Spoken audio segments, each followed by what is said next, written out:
ויאמר אדוני שמל למוישה לאמור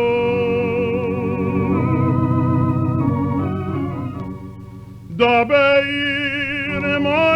מוישה דבר אל בני ישראל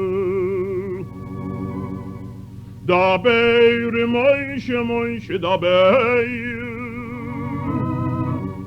אל בני ישראל ויאמרו עליהם ויעשו להם ציצית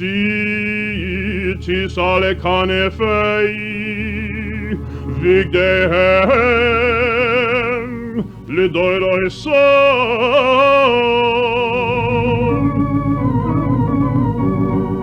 ונשאנו על ציצית הכנף של תכלת והיה לכם לציצית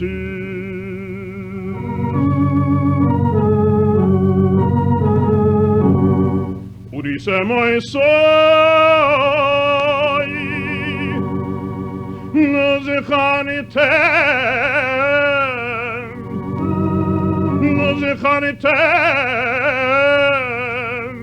נשי כל מצוות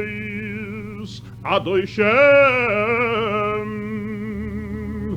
ועשיתם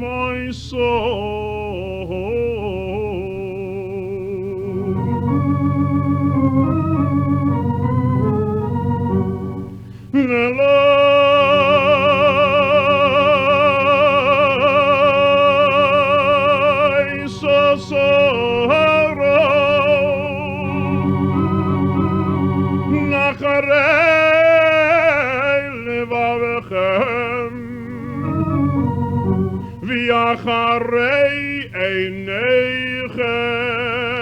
ואחרי עיניכם לא ישרתם זוינים אחריהם זוינים אחריהם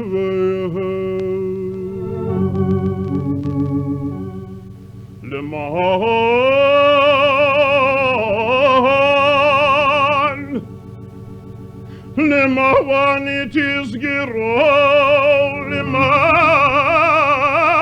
תזכרו ועשיתם נשי כל מצוותו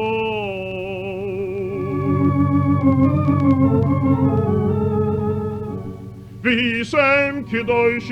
קדושים לאלוהיכם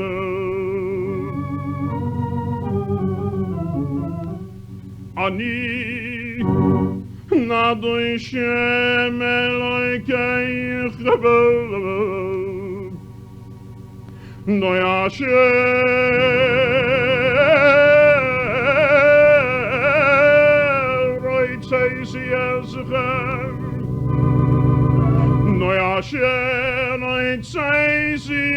יצאכם מארץ מצרים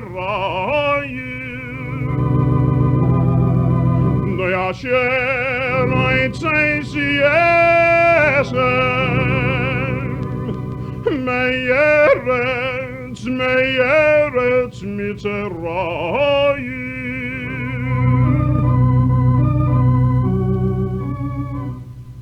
להיות לכם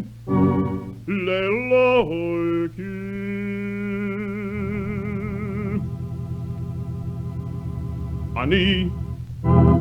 אני